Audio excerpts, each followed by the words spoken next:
Bonjour et bienvenue sur YR Gestion Emploi. Aujourd'hui, dans le domaine de l'amélioration continue, nous parlons de l'AMDEC. L'AMDEC, c'est l'analyse des modes de défaillance, de leurs effets et de leur criticité.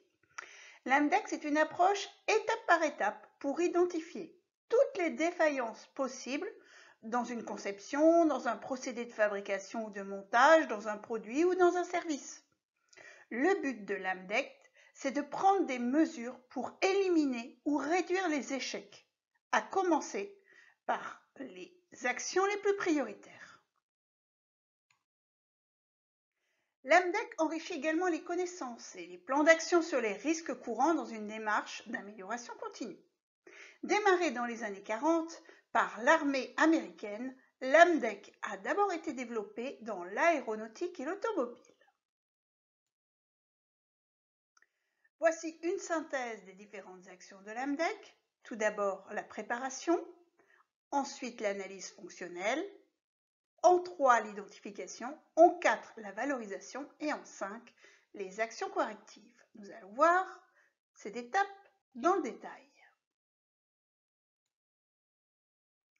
Donc tout d'abord, il faut monter une équipe interfonctionnelle, c'est-à-dire de personnes ayant des connaissances diverses sur le processus. Ensuite, il faut donner un cadre à l'AMDEC, c'est-à-dire quels sont les domaines concernés. Va-t-on parler de conception, de production, de service? Quelles sont les différentes limites du projet? En 3, vous allez identifier les fonctions du domaine, c'est-à-dire qu'est-ce que les clients attendent de ce processus. 4. Pour chaque fonction attendue par les clients, il va falloir identifier toutes les défaillances qui pourraient se produire.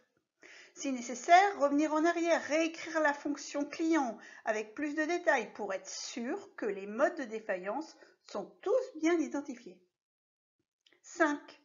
Pour chacun de ces points de défaillance, il faut identifier les conséquences qui vont en découler. À savoir, demandez-vous qu'est-ce qui se passe quand cette erreur va se produire. 6.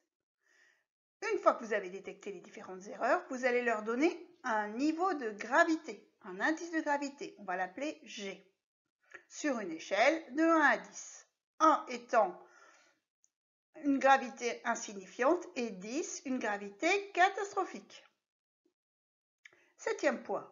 Pour chaque mode de défaillance, vous allez déterminer les causes possibles.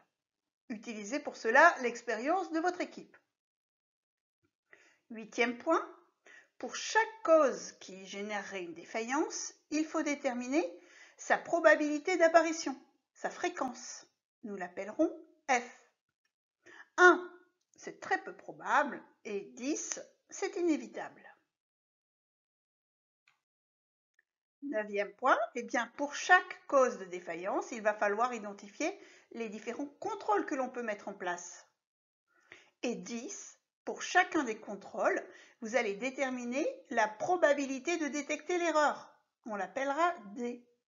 1 signifie que le contrôle est absolument certain de détecter le problème et 10 signifie que le contrôle est certain de ne pas le détecter ou tout simplement il n'est pas possible de contrôler. Dernière étape, vous allez déterminer ce que l'on appelle un indicateur de criticité. Cet indicateur, c'est tout simplement l'indice de gravité que multiplie la fréquence d'apparition, que multiplie la probabilité de détection. C égale G que multiplie F que multiplie D. Et cet indice est très important car il va permettre de classer les risques et d'identifier efficacement les plans d'action. On commencera bien sûr par traiter l'action qui a l'indice de criticité le plus important. Voici un exemple ici de calcul de criticité. Par exemple, au niveau des gravités, sur une machine, par exemple, vous pouvez de 1 à 5 définir une panne. Alors, si elle est inférieure, si elle dure moins de 5 minutes, on va lui donner un indice de 1. Si elle dure plus de 1 jour, on va lui donner un indice de gravité de 5. Ensuite, cette panne, on va s'intéresser à sa fréquence. Si elle apparaît moins d'une fois par mois, on aura un indice de 1. Si elle apparaît au moins une fois tous les quarts d'heure, entre guillemets, on va lui mettre un indice de 5. Et enfin, est-ce que le défaut sera détectable sur cette machine? S'il est pratiquement indétectable, par exemple, on lui mettra l'indice maximum de 5. Le saviez-vous?